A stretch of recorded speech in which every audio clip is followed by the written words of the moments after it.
You know, in the movies, the good guy always wins, but in real life, that is not always the case. And in real life, that is with two E's. Well, let's just say that the good guys don't always walk off with the gold medal. Well, that's not the case with our next Commitment to Life Award recipient. Joe Roth truly deserves the gold for his unfailing generosity over the years. Joe is one of the good guys who has selflessly always insisted that the spotlight shine on the causes he supports and not on him personally. Indeed, it's not that easy to introduce this man because he doesn't want a listing of all the many causes he supports. He's only interested in the results, and tonight you can see the results are extraordinary. Joe's quiet generosity and kindness are two of the traits that make him such a good guy. Let me give you an example from my own personal experience. A few years ago, I was nominated for a Golden Globe for While You Were Sleeping. This was my first nomination for anything. And although now I'm an old pro up to and including my recent Razzie nomination for Speed 2,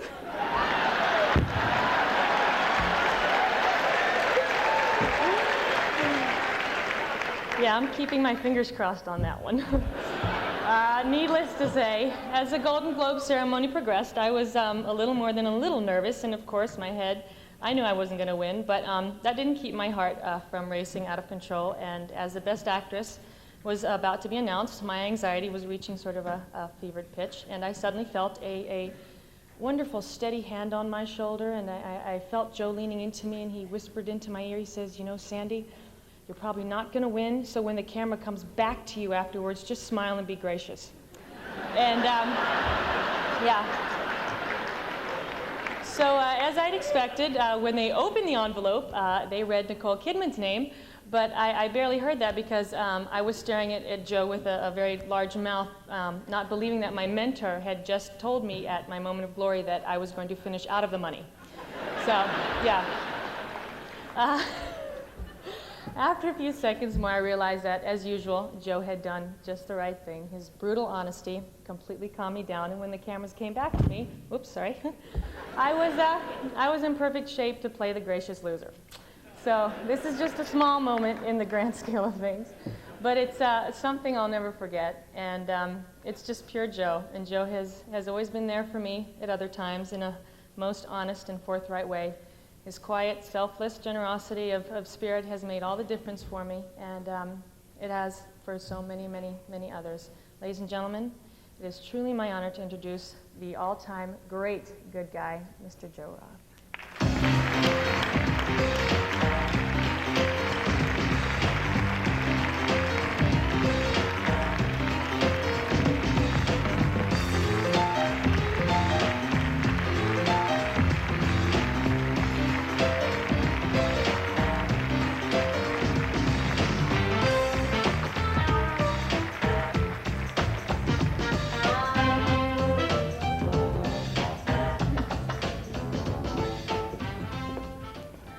Thank you, Sandra. Did I really say that? I can't believe I said that. I'm deeply honored to receive this Commitment to Life Award, and I want to thank Barry Diller for asking me to come here, and also to be on with Ron Burkle and Jim Carrey and Rosie O'Donnell, and the people who all won the award over the last 9 years. I think it's a great honor. But the evening isn't really about this award, and it's certainly not about me. It's about people like Kenny Sasha. I'd like to show you a tape. If you need me, call me. No matter where you are, no matter how far.